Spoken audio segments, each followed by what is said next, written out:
आदरणीय शेखर जी, अर्चना जी, मैं जब इस शो में आया था डॉक्टर साहब तो 72 साल का था और ऐसा अपनापन दिया है आप लोगों ने, 22 साल का हो गया। देखिए कुछ चीजें जो देखने में तो खराब लगती हैं डॉक्टर साहब, मगर होती है अच्छाई। मगर ये जो नोक झोंक है डॉक्टर साहब, रोज रोज के मियाँ बीवी की तू मैं कह रहा हूँ आदरणीय शेखर जी, अर्चना जी, कि ये देश के हित में है। देहात, शहर, कस्बा, यहाँ या वहाँ रहते बीबी मियाँ लड़ते ही हैं, चाहे जहाँ रहते। अरे हम रोज झगड़ते हैं, तब 135 करोड़ हम प्यार से रहते, तो बताओ कहाँ रहते।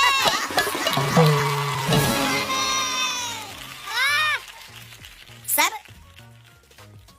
बड़ी व्यस्तताओं में हम लोग जी रहे हैं, हर आदमी व्यस्त है। साहब हैं, सांस लेने की मोहलत नहीं मिलती। आप भी व्यस्त रहते हो तो थोड़ा सा सावधान रखिएगा। साहब हैं, सांस लेने की मोहलत नहीं मिलती, हैं व्यस्त बहुत, काम से फुर्सत नहीं मिलती। बीवी है, घर गृहस्थ है, लड़के भी 4 हैं, साहब से किसी लड़के की सूरत नहीं।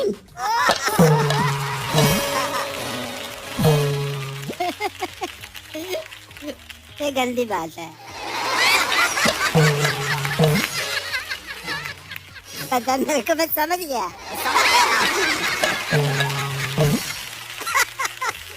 ये जमाना कहाँ था, देखते ही देखते कहाँ से कहाँ निकल गया।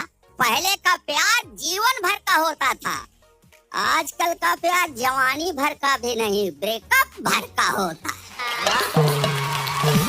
वाह वाह। पहले लैला के प्यार में दीवाना होकर मजनू ने बरसों तक सहा था संताप, अब गली गली में मजनू के बाप। क्या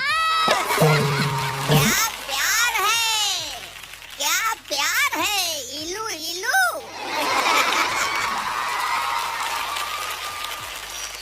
जनवरी में आई लव यू, फरवरी में आई लीव यू, मार्च खत्म होते होते आई विल किल यू।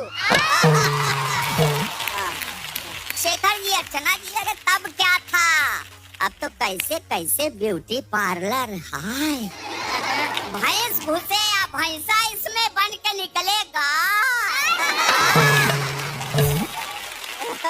तब आदमी थोड़े में संतुष्ट था, चैन की नींद सोता था, अब सोने की चेन पहनता है, रात भर करवट बदलता है। डॉक्टर साहब, हाँ जी, मैं कवि हूँ, व्यंग्यकार हूँ। समाज में जो कुरीतियां दिखाई देती हैं, विकार दिखाई देते हैं, उस पर व्यंग करता हूँ। आजकल हर माँ बाप ये चाहते हैं कि उनका बच्चा खूब पढ़े, पढ़े और जंप मार कर आगे बढ़े, बढ़े और डायरेक्ट पैसे के पेड़ पर चढ़े। इसे देखते हुए शहर, कस्बा, गांव, बाजार, चारों तरफ बड़े जोर शोर से होने लगा है शिक्षा का प्रचार प्रसार। प्रचार प्रसार के इस कार्य में सब जी जान से जुट गए हैं, एकदम तुल गए हैं। गली गली, मोहल्ले मोहल्ले, विश्वविद्यालय खुल गए। अच्छा, कुछ लोग कहते हैं कि अध्यापक रेगुलर क्लास लें तो बच्चों का ज्ञान बढ़ेगा। अच्छा, तो फिर कोचिंग क्लास में कौन पढ़ेगा? शर्मा जी इसलिए रेगुलर क्लास नहीं लेते क्योंकि वर्मा जी भी तो नहीं लेते। शाहजहां ने अपनी बेगम मुमताज की याद में ताजमहल बनवाया था। गुप्ता जी पिछले 6 महीने से यही एक ताजमहल वाला पाठ पढ़ा रहे हैं। गुप्ता जी मानते हैं कि बच्चे ताजमहल के बारे में कुछ नहीं जानते। बच्चे भी जान गए हैं कि गुप्ता जी ताजमहल के अलावा कुछ नहीं जानते। अरे अब वो जमाना गया जब सामने से मास्टर साहब को आता हुआ देखकर लड़के छुप जाते थे। अब मास्टर जी खुद छुप जाते हैं। कोई भरोसा है कि ये होनहार कब कैसा बर्ताव करने लगे, कब क्या बोल दें। बच कर न रहे तो गुरुजी की धोती खोल दे।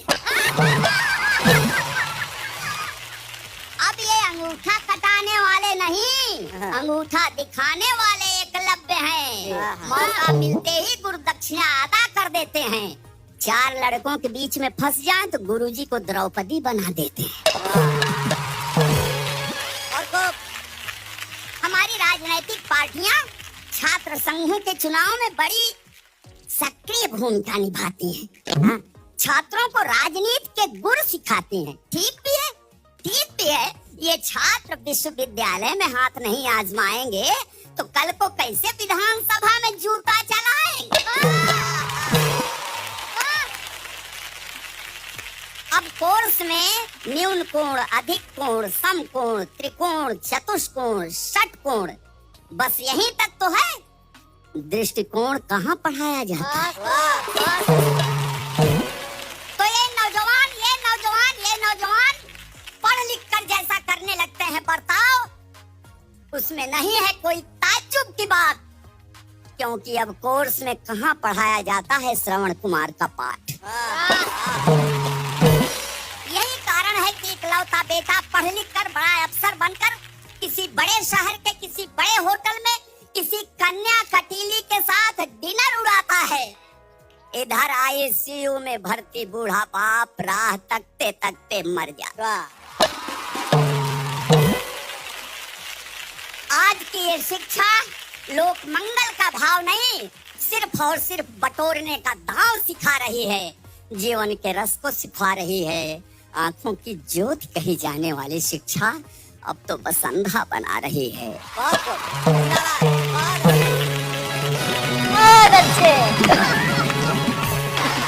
अच्छा, आप एक चीज देखिए, पार्लियामेंट में अमित शाह जी ने जितनी बार मान्यवर मान्यवर मान्यवर मान्यवर कहा, उतने पैसे तो विराट कोहली ने भी नहीं लिए होंगे मान्यवर का सब प्रमोशन करने के लिए। लेकिन वो कर रहे थे साहब। देश अद्भुत स्थिति में है, 2 ही लोग मिलकर पूरा देश चला रहे हैं। कभी सम्मेलन तो फिर भी 4 लोग कर रहे हैं।